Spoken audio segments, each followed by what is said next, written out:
Chapter 5. High on Life. The mansion was too perfect. The girls had been in fancy hotel suites before, been paid to entertain men with money, but this place, it felt off. The walls were too clean, the air was too still, and the people, weird as hell. Miracle shifted uneasily, glancing at Candy and Peaches. The three of them stuck close together, sipping from their untouched glasses, scanning the crowd of wealthy men and women in expensive masks and designer suits. Not a single one of them looked like they belonged in Vegas. This wasn't some high rollers after party. This was something else. She felt the hair on her arm stand up. Yo, am I tripping? Or are these people just watching us? Candy muttered, pretending to adjust her dress. They're rich and weird, Peaches replied under her breath. That's the whole gig. Miracle exhaled, forcing a smile as the man in a red fox mask passed by, his cold eyes lingering too long before he disappeared into the sea of bodies. Starla nudged Miracle, nodding toward the man in the fox mask. She let out a short snort of a laugh, trying to hold it in, but it only made it worse. The other girls burst out laughing, quickly covering their mouths, their shoulders shaking as they tried to keep straight faces. Sis, is it just me, or does that guy look like he's about to offer me a cursed wish? Starla whispered between giggles, pointing at another man wearing what looked to be medieval attire and a long-nosed mask. Rumpelstiltskin-looking ass dude! Candy nearly choked on her drink, and Peaches wiped away a tear, struggling to regain composure. I swear to God, this is some eyes wide shut shit, Peaches whispered. Y'all, I don't like this. They're bringing out the party favors. Starla clapped her hands, her fake blonde curls bouncing as she practically skipped toward a glass table where silver trays were being set out. Candy snorted. Of course she's excited. Miracle didn't laugh. She had a bad feeling, and the night was just getting started. The girls made their way toward the long, lavishly decorated table where the so-called party favors were being unveiled. Champagne bottles popped, and lines of expensive powders were arranged on mirrored trays, but it wasn't the usual designer drugs that caught Miracle's attention. At the center of the table was something different. A row of small metal inhalers sat neatly beside a sleek black tank filled with a strange, swirling white vapor. The substance inside almost looked alive, shifting and pulsing like it had a mind of its own. The tank was unmarked except for a faint L logo etched into the side. Miracle frowned. She'd seen a lot of things at parties, but never anything like this. Candy leaned in, eyeing the inhalers warily. What the hell is that? A man in an elaborate golden stag mask overheard her and turned with a sly grin. That, my dear, is life. The girls exchanged uneasy glances. Peaches scoffed. Life? The man chuckled. One hit, and you'll understand. Starla's interest piqued immediately. Yeah? She grabbed an inhaler, twirling it between her fingers. What's it do? It makes you feel alive, the man purred, his voice almost hypnotic. Whatever's inside of you, it lets it out. No fear, no hesitation, just you, the real you. The way he said it sent a chill up Miracle's spine. Candy wrinkled her nose, leaning in for a better look at the strange inhalers. I don't know, man. That looks like an alien vape. Peaches snorted. Right? Like some Area 51 type shit. Y'all remember when people were trying to raid that place back in the 20s? Starla let out a short laugh, still twirling the inhaler between her fingers. Maybe this is what they were hiding. The man in the golden stag mask chuckled, clearly enjoying their curiosity. Oh, it's far more interesting than anything the government has locked away. Miracle watched as Starla brought the inhaler closer to her lips. A pit formed in her stomach. Wait, are you seriously about to hit that? She asked, raising an eyebrow. Starla shrugged. I mean, we're here, right? She turned to the others, grinning. Come on, we said we'd at least have a little fun. Candy hesitated, glancing at the table full of other more familiar drugs. We could just stick to tequila shots, you know, like normal people. Starla ignored her, pressing down on the inhaler. A soft hiss escaped as the swirling white vapor shot into her mouth. For a moment, nothing happened. Then her pupils dilated so fast it was almost unnatural. Her whole body shuddered, and she let out a sharp breath, almost a gasp, almost a moan. Then she started laughing. A slow, creeping grin spread across her lips, and when she turned back to the girls, there was something off about the way she looked at them. This... Starla exhaled deeply, blinking as if seeing the world in a new light. She licked her lips, then smirked. is the best shit I've ever had. Miracle and Candy exchanged uneasy glances. Peaches nudged Starla with her elbow. You good, girl? Starla laughed, a little too loudly. Good? She threw her arms out dramatically. I feel amazing. It's like everything's brighter, sharper. I could party all night, forever. Miracle frowned. Starla already had a reputation for partying harder than the rest of them, but this wasn't normal. The stag-masked man chuckled, clearly entertained. Told you, we call it life for a reason. It helps you embrace your true self. Miracle's stomach twisted. Something wasn't right. Candy shifted uncomfortably. Yeah, I think we're good on that. Starla wasn't listening. She was already reaching for another hit. Peaches grabbed her wrist. Yo, chill. Let's just stick to regular drinks, yeah? Starla jerked her arm away, glaring. What's your problem? Her voice was sharp, irritated, like Peaches had just insulted her. Miracle took a step forward. We should probably go. Starla snorted, rolling her eyes. Come on, you guys always do this. You act like you want to party, but then you get all scared. Just live a little. Starla, Miracle said carefully, we're leaving. Starla's smile twisted. Her pupils were still blown wide, her hands twitching slightly at her sides. For a split second, it almost looked like she was thinking about stopping them. Then she laughed again. Fine, be boring then. She waved them off dramatically. But don't come crying to me when you realize this is the best party you'll ever be invited to. The girls wasted no time turning toward the exit. As they weaved through the crowd, Miracle could feel eyes on them.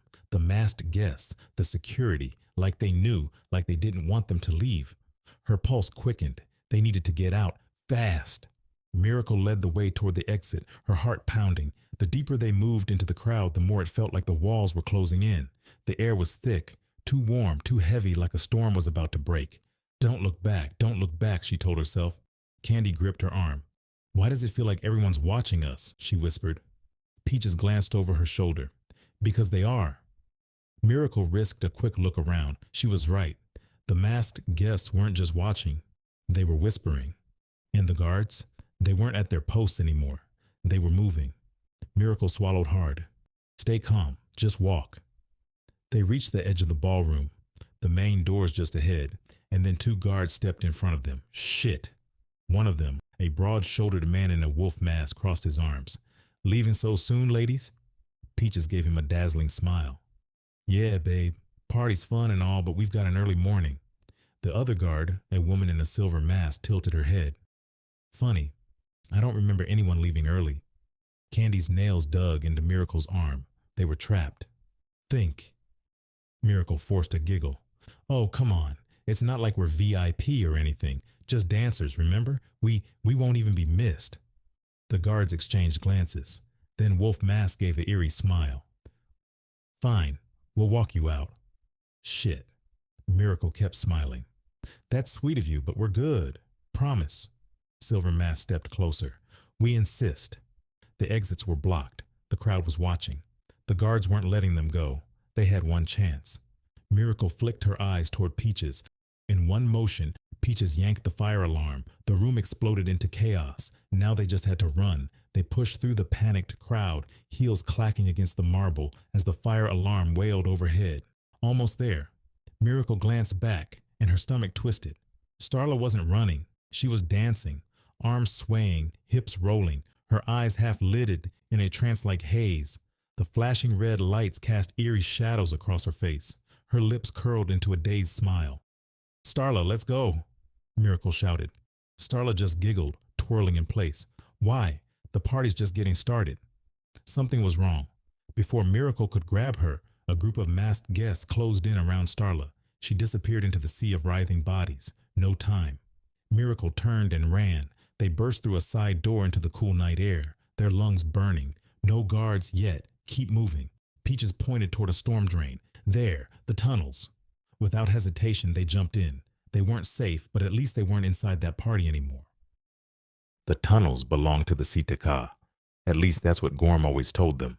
The surface world was for the weak, the blind, the ones who had forgotten what true hunger was. Down here, in the dark, the Sitaka ruled, and tonight they hunted. Ruva crouched low, her sharp eyes scanning the distant tunnel entrance where the scent of fresh meat drifted in. The others, Harg, Gorm, and two younger males, moved with her, their massive bodies eerily silent despite their size. They had been tracking their prey for some time now, the soft echoes of panicked voices and hurried footsteps leading them deeper into the tunnels. Harg grinned, running his tongue across his sharp teeth. They're lost. Trapped. Ruva smirked. They always are. Gorm said nothing. He simply raised a hand, and the group stopped. Ahead, the tunnel curved sharply to the left. A single flickering light cast jagged shadows across the walls. The humans were just beyond it. Close. Ruva inhaled deeply, letting the scent fill her lungs. 3, maybe 4 of them, frightened, their hearts hammering like startled rabbits. Harg flexed his fingers, excitement in his eyes. We taking him now? Before Gorm could answer, Ruva turned her attention to Drupnir. You're awfully quiet, little brother. Her tone dripped with mockery. Hope you're not thinking of wandering off again. Harg chuckled darkly, nudging Drupnir's side. Yeah, wouldn't want our biggest and strongest to suddenly go soft. One of the younger giants snickered. Maybe he's already lost his appetite. Drupnir gritted his teeth but said nothing. He knew better than to start a fight now, not when their father was watching. Gorm finally spoke, his voice low and rumbling. Number, we wait. Let them come to us. A cruel grin spread across Ruva's face. She pressed herself against the wall, her brothers following suit. Drupnir hesitated for a moment before doing the same, his stomach twisting. The hunt was on. The tunnels were a maze. Miracle's breath came in sharp gasps as she ran, her boots splashing through the thin layer of water that covered the tunnel floor. Peaches and Candy were right behind her, their heels clicking against the concrete, panic setting in with every step. Miracle risked a glance over her shoulder. No sign of Starla. She had looked back one last time before darting into the tunnels. Starla was still in that damn mansion, twirling under the flashing lights, smiling like a possessed doll. She had called out to her, screamed at her to run, but Starla had only swayed to the sound of the fire alarm like it was a beat meant just for her. Miracle clenched her jaw. Shit. Candy stumbled beside her, nearly falling before catching herself on Peaches' arm. Where the hell are we even going? Peaches sucked in a breath, glancing at the long winding tunnel ahead, away from those freaks. Miracle slowed, trying to get her bearings. The tunnel stretched in all directions, endless and identical. It was like running in circles. But then, a sound, a whisper of movement. The hair on the back of her neck stood up. They weren't alone. She raised a hand, motioning for the girls to stop. Shh. Silence. Then, a scrape. A heavy, deliberate step. Candy's voice was barely a whisper. What was that? Miracle turned slowly. The darkness beyond the tunnel's curve was too deep, too still, and then from the shadows, a gleam of red. Eyes watching, waiting, then another and another. A low growl rumbled through the tunnels. Miracle's stomach dropped. They weren't alone. They had just run into something much, much worse. The air in the tunnel grew colder, heavier. The silence stretched too long, pressing against Miracle's ears like the weight of deep water. Then, movement. The figures in the dark shifted, stepping forward, slow and deliberate. Huge. Their towering forms made the tunnel feel smaller, the dim emergency lights barely illuminating their hulking silhouettes. Peaches sucked in a breath. Oh, hell no. Candy took a step back, gripping Miracle's arm so tightly it hurt. What are they? Miracle's heart pounded. She didn't have an answer. A low chuckle rumbled through the space, deep and guttural. More than one voice. Pray, one of them said. That was enough for Miracle. Run. The girls turned on their heels, bolting in the opposite direction, their frantic footsteps splashing through the water. Their breaths came in ragged gasps, the cold air burning their lungs. Behind them, the sound of pursuit. Not running, not rushing, hunting. Something scraped against the tunnel walls. Heavy footfalls echoed, growing closer. They were toying with them. Miracle chanced to glance back and wished she hadn't. The red-eyed giants moved with terrifying ease, their massive forms slipping through the tunnels like predators herding their prey. One of them, a brute with thick matted red hair and jagged teeth, grinned at her, his pale skin smeared with something dark. Miracle's stomach churned. Blood. Then, another sound. One of the giants wasn't chasing. He had stopped, watching, hesitating. Miracle locked eyes with him for just a second. Unlike the others, his expression wasn't hunger. It was conflict, a spark of something human. Her breath hitched. The familiar shape, the size, the hesitation. The memory hit her like a freight train. Wait, Drew?